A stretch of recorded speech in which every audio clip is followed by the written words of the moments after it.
Welcome to Cookie's Maths and Science Hub. Today, we're going to continue exploring the equations of motion by applying them to projectile motion.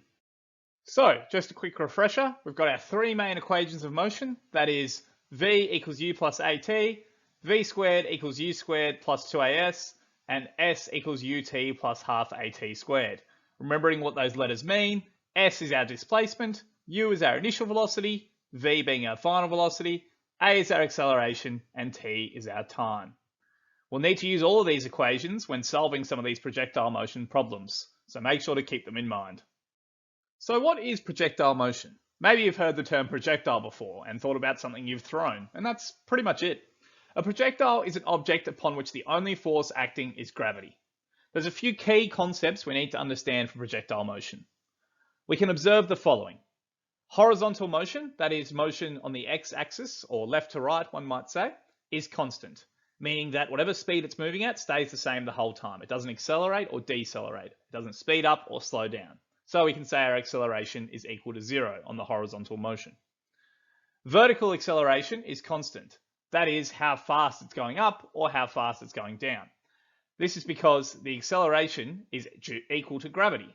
Now, we say equal to gravity, but obviously if we're on a different planet or outside of Earth's gravitational pull, then it's going to be a different gravity, but it is still equal to gravity as a concept.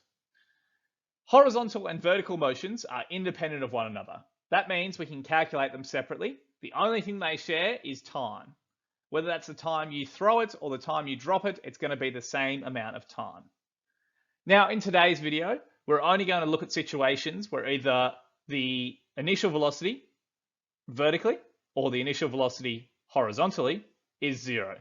So as these two pictures show, that'd be like a ball rolling off a table or just throwing a ball up in the air and catching it. We're not talking about pelting a ball across a field and it creates that like arch you've probably seen before when you see something thrown, because they're a bit more complex and higher level physics. We're going to focus on the basic ones first and maybe cover those later in a different video. Now, it's important to realize these observations and rules we use for calculating projectile motion problems are based on frictionless systems. That is, we ignore air resistance and other such factors, as they can make the systems far more complicated and then these rules won't necessarily apply. So keep that in mind as you work through these problems. Okay, let's apply this to an example now. A stone is thrown vertically into the air and caught at the same height. It leaves the thrower's hand at 29.4 meters per second. We're asked to find the time taken for the stone to reach its maximum height, the maximum height reached, and the time taken for the stone to return to the height from which it was thrown. So in this case, because it's just going straight up and straight down, we've got no horizontal motion, only vertical. So let's write out, like we always do with an equations of motion question, our factors that we know, or our variables that we know. So we know our initial velocity is 29.4 meters per second. We also know that our final velocity is 0 meters per second, because when an object reaches its maximum height, our velocity equals 0. If you throw up a ball, you'll see it stop very briefly at its maximum height. This means that its velocity is 0. Now our acceleration is negative 9.81 meters per second squared. This is because we're going to do up as our positive. Remember, when we're dealing with vectors, we have to have a positive and negative direction. So we're going to say up is positive. Therefore, if gravity is acting down, it's going to be negative. This is important to remember when plugging into the calculations. Our distance or displacement we don't know, because that's what we're trying to find out. And our time we also don't know, because again, we're trying to find that out. So let's start with the first one. If we're trying to find time taken for the stone to reach its maximum height, well, we need t, that's what we're after. So we can either use our first or third formula, looking at our formulas on the right. Given that we don't have our displacement yet, we're going to go with the first one, and it's much easier to use as well. So v equals u plus at, or final velocity equals initial velocity plus acceleration multiplied by time. So that's going to give us 0, because our final velocity is 0, is equal to 29.4, our initial velocity, subtract, because the negative is going to play a part here. It's negative acceleration, so it becomes subtract 9.81 t, which then, bringing that 29.4 across, we get negative 29.4 equals negative 9.81 t, which gives us t equal to 3 seconds. For maximum height reached, again, we could use two formulas. We could use the second formula or the third formula. We're going to use the third one because our height is already, or our distance or displacement is already the subject, because it gives us s is equal to ut plus half at squared. Substituting all our numbers in, we get s is equal to 29.4 multiplied by 3 plus a half multiplied by, again, negative 9.81 multiplied by 3 squared. Plug all that into your calculator, making sure to include that negative, and we'll get s is equal to 44.06 meters. Finally, the time taken for the stone to return to the height from which it was thrown is actually really easy, because if it's thrown up and then comes back down, that's going to take the exact same amount of time.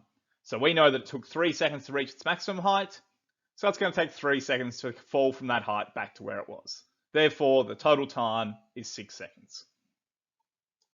Okay, this next example is going to include both horizontal and vertical motion, so it's going to be a bit more complicated. A stone is thrown horizontally from the top of a 60-meter cliff at 15 meters per second. Find the velocity just as it hits the ground. Okay, so straight away we know we're going to have two components. We're going to have our horizontal component and our vertical component.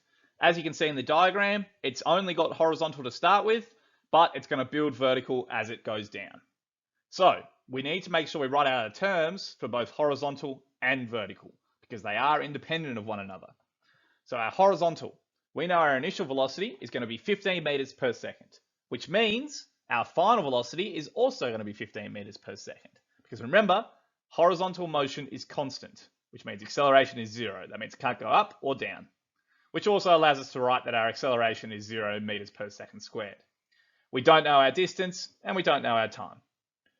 It's good to write them out, even if we're not going to use them in this problem. It's always good to know what you have and what you don't, because multiple times throughout problems, you might get asked to find the different variables or use them. Our vertical, on the other hand, our initial velocity for vertical is 0 meters per second, because it doesn't have any to start with. We don't know what our final vertical velocity is. We know our vertical acceleration is 9.81 meters per second squared. Because we're going down, we're just making down positive the whole time. We don't need to worry about negatives or positives in this case. And our displacement for our vertical is 90 meters. We again don't know our time. Remembering time for horizontal and vertical will be the same. So if we find one, we'll find the other. Okay, now the question's asking us for the velocity just as it hits the ground. You'll notice it doesn't say horizontal or vertical. That is because if you look at the track the ball takes, the whole time it has horizontal and vertical. So to find its actual velocity, that is the velocity the ball is moving with, you actually need to add them together. So your final velocity equals your final horizontal plus your final vertical. This requires vector addition. If you're a bit unsure about vector addition, I suggest you check out our scalar and vector video to make sure you're a bit more familiar. But let's get cracking, let's have a go. So what we need to find first then is our final vertical velocity. We have our final horizontal, but we're going to need our final vertical to find our overall final velocity. So looking at what we have u, a, and s. So we're going to use our second formula. V squared equals u squared plus 2as. Plugging in our numbers, we get v squared is equal to 0 squared, because our initial is just 0, plus 2 multiplied by our acceleration, which is gravity, 9.81, multiplied by our displacement, which is 90. That gives us v is equal to the square root of 1765.8. Chucking that in your calculator, we get v is equal to 42.02 meters per second. Now, this is the next step where we have to add those vectors together. So remember, to add vectors together, we draw them as arrows and we add them tail to head. So first, we draw our horizontal, which is 15 meters per second. Then we're going to add our vertical to that, which is 42.02 meters per second. You'll see my scale isn't exact, but it's good to indicate, well, you need to indicate that the 42.02 line should be longer. Now, to get the resultant vector, that is those two together, we go from the tail of the first one to the head of the last one. And you'll see this has formed a right-angled triangle. Now we need to use Pythagoras and trigonometry. Like I said, there's lots of steps to these ones. So our resultant velocity is then going to be equal to, remembering Pythagoras, a squared equals b squared plus c squared. So our resultant velocity squared, or VR squared, is going to equal 15 squared plus 42.02 squared. Plugging that into your calculator, we get VR is equal to the square root of 1990.68 So VR is going to equal 44.62 meters per second. And we've found our final velocity. However, there's still one more step. Yes, I know, like I said, lots to these ones. Because velocity requires direction. Remember, if it's a vector, it requires direction. Now, we can't just say, southeast or anything like that, because one, we don't have any of those directions in the question, and two, it's not accurate. So what we actually need to do is find the angle within the triangle. So for this bit, you need to use trigonometry. So if we look at where the angle is, now it's always a safe bet to use the sides you've established earlier than trying to use your resultant, because if you've made a mistake in your resultant, it's going to cause even more mistakes in your trigonometry. So we're going to use tan because that gives us our opposite side, which is our vertical component, and our adjacent side, which is our horizontal component. So tan of theta, our angle, equals opposite over adjacent. So tan of theta equals 42.02 over 15. So that means our theta is going to equal tan to the negative 1 of 42.02 over 15, which means our angle is equal to 70.35 degrees. And we have our angle, which in this case is our direction. Finally, the last step in any of these questions is to write out a concluding statement. So in this case, therefore, the final velocity of the stone is 44.62 meters per second at 70.35 degrees below the horizontal. Be careful what your statement says, below the horizontal in this case because it's going downwards. Just be careful based on what the question's asking. Below the horizontal is usually what you'll encounter. So as I said, there's lots of different steps to that one. First, we need to find the final vertical, then use Pythagoras and trigonometry for our velocity.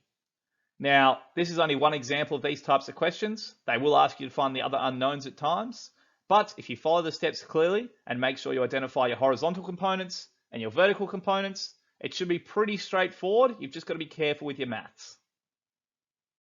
Thanks for watching. Hopefully now you have a strong understanding of what projectile motion is and how to solve various projectile motion problems. Be sure to leave a like and comment for future topics you'd like to see explored. Be sure to subscribe to the channel for all your future maths and science needs. Hope to see you again soon.